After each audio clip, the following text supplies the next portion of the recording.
दोस्तों बुखार आने पर ये 4 काम नहीं करना चाहिए। बुखार आने पर अगर ये 4 काम आप करते हैं, तो समस्या और बढ़ सकती है। तो दोस्तों आज के वीडियो में हम डिस्कस करेंगे बुखार आने पर कौन-कौन सी सावधानी बरतनी चाहिए, कौन से काम करने चाहिए, कौन से काम नहीं करने चाहिए। उसके पहले मित्रों हमें ये जानने की ज़रूरत है बुखार आता क्यों है? बुखार आने के कारण क्या है? अगर हम कारण को समझ लेंगे तो दोस्तों बुखार की समस्या से बच सकते हैं, बुखार से होने वाले कष्ट से बच सकते हैं। तो चलिए दोस्तों सबसे पहले प्रकाश डालते हैं, बुखार होता क्यों है? दोस्तों बुखार जो होता है कोई बीमारी नहीं है, बस हमारे शरीर का टेम्परेचर बढ़ जाता है। अब ये टेम्परेचर बढ़ता क्यों है? वैसे दोस्तों हमारे शरीर का टेम्परेचर 36 से 37 डिग्री सेल्सियस हमेशा होता है। अब जब 37 से ज़्यादा टेम्परेचर बढ़ जाता है तब दोस्तों हमारा शरीर हीट हो जाता है। इसका मतलब समझ लीजिए आपके शरीर में कहीं न कहीं कोई इन्फेक्शन हो गया है। आपके शरीर में कहीं न कोई छोटी-मोटी समस्या उत्पन्न हो गई है। जैसे समस्याएँ क्या हो सकती है? टेम्परेचर बढ़ने का कई कारण होता है। जैसे आपके शरीर के अंदर के ऑर्गन में कभी-कभी कोई इन्फेक्शन होता है, जैसे हमारे शरीर में कैंसर का जन्म हो रहा है, हमारे शरीर में टीबी के लक्षण प्रकट हो रहे हैं तो भी फीवर आता है, हमारे शरीर में कहीं कोई गाँठ बन रही है तो भी हमारे शरीर का टेम्परेचर बढ़ जाता है। या हमारे शरीर में जैसे किडनी में, लंग्स में, अंदर की तरफ, अंदर पेट में, आंतों में कोई इन्फेक्शन हो रहा है तो भी हमारे शरीर का टेम्परेचर बढ़ जाता है। और यहीं पे हम गलतियाँ करते हैं।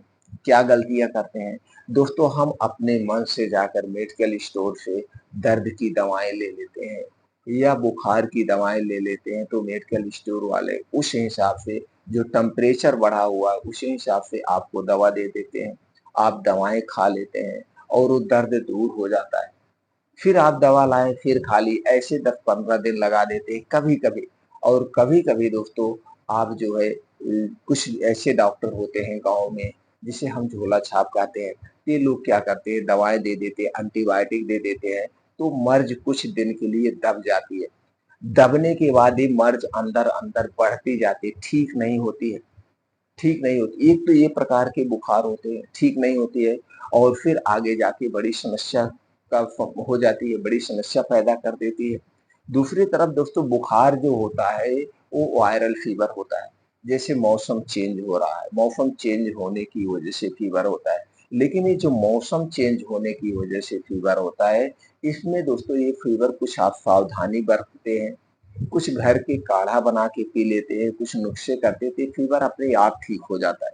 लेकिन जो इन्फेक्शन वाला फीवर होता है, वो फीवर कभी ठीक नहीं होता अपने आप ठीक नहीं होता है, बल्कि आपकी ये दवाओं से दब जाता है। इसीलिए सरकार बार-बार ये डब्ल्यूएचओ इसीलिए बार-बार सावधानी बरतती कहती है, अलर्ट करती रहती है, हमें एंटीबायोटिक अपने मन से नहीं लेना चाहिए।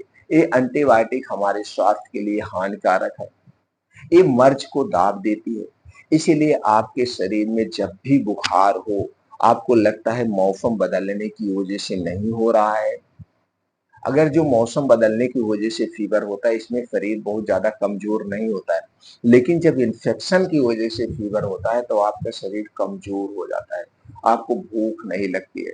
तो तुरंत आपको किसी अच्छे डॉक्टर को या सरकारी हॉस्पिटल में या मेडिकल कॉलेज में जाना चाहिए। वहाँ जाने के बाद उससे रिलेटेड जैसे मान लीजिए आपको खाँसी के साथ बुखार आ रहा है और रात में बहुत ज़्यादा खाँसी आ रही, तो आप चेस्ट वाले डॉक्टर की यानी चेस्ट वाले डॉक्टर को आप दिखाएँगे, मेडिसिन डिपार्टमेंट में दिखाएँगे या आपको पेट से संबंधित भी कोई समस्या है, पेट में दर्द हो रहा है, पेट में दर्द के साथ आपको फ़ीवर आ रहा है, तो आप किसको दिखाएँगे? गैस्ट्रो में दिखाएँगे।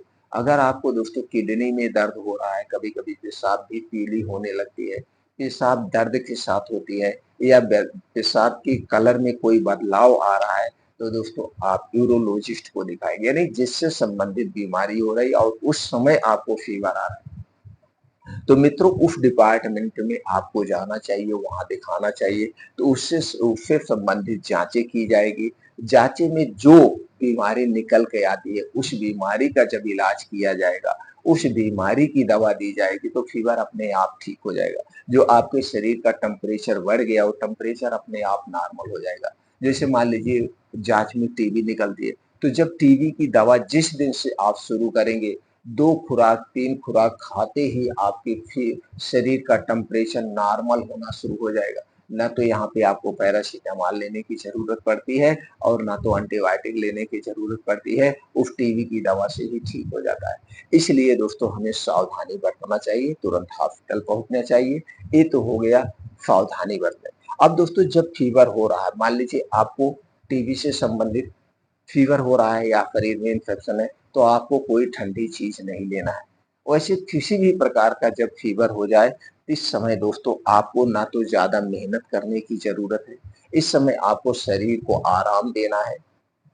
सुबह-शाम हल्के से आप टहल सकते हैं, हार्ड वर्क नहीं करना है, कोई परिश्रम वाला दोस्तों योगा नहीं करना है, परिश्रम वाले कोई दोस्तों जैसे आप जिम जाते हैं तो जिम नहीं कर जाना है और हमें ठंडे पानी से नहीं नहाना चाहिए।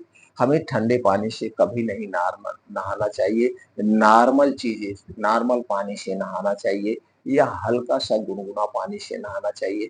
लेकिन एक जो गुनगुना पानी होगा इसे सर पे नहीं डाला जाता है। क्योंकि कभी भी सर पे गुनगुना पानी या गर्म पानी नहीं डालना चाहिए।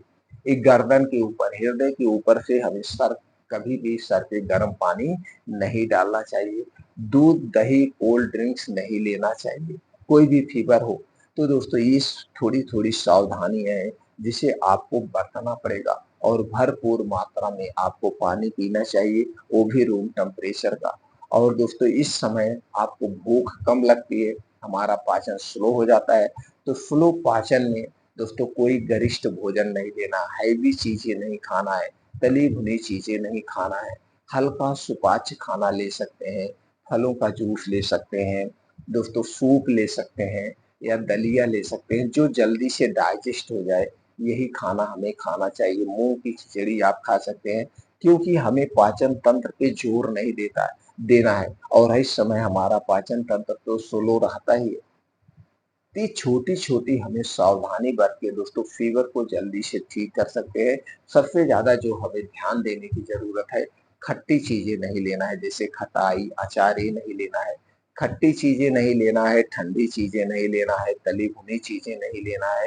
ये चीज़ें हमें नहीं लेना है, इनसे दूरी बनाना चाहिए और ठंडे पानी का सेवन नहीं करना चाहिए। रूम टेम्परेचर का पानी पीना चाहिए या हो सके तो हमेशा गुनगुने पानी का ही प्रयोग करें। अगर दोस्तों ऐसा करते हैं तो जो आपको फीवर हुआ ये फीवर जल्दी से नॉर्मल हो जाएगा और जल्दी से ठीक हो जाएगा।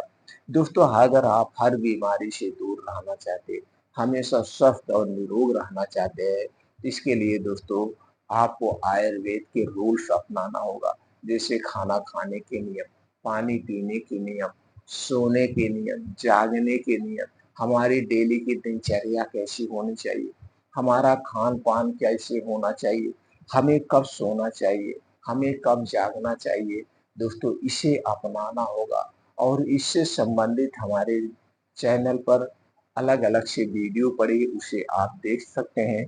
दूसरी तरफ दोस्तों दूसरी तरफ दोस्तों आपके शरीर में जो वात पित्त कफ पाया जाता है इसे कभी बढ़ने मत देना। जब हमारे शरीर का वात पित्त कफ बढ़ता है तभी बीमारियाँ होती हैं, इसे बैलेंस करके रखिए।